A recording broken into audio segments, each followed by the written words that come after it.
এলাকাভিত্তিক রান্নাবান্নাগুলো আলাদা হয়ে থাকে।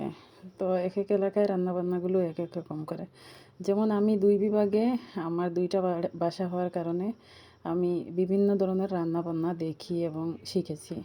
আমার বাবার বাড়ি এক বিভাগে এবং আমার শ্বশুরবাড়ি অন্য বিভাগে। তাই রান্নাবান্নাগুলো টোটালি ডিফারেন্ট হয়ে থাকে। তো এখানে আমি ঢেঁড়সের একটা ভর্তা করছি, আপনাদের সাথে শেয়ার করি। আমাদের এলাকায় আমরা বলি এটাকে ভেন্ডি, ঢেঁড়স দুইটাই, কিন্তু আমার শ্বশুরবাড়ির এলাকায় আমরা এটাকে ঢেঁড়স বলি।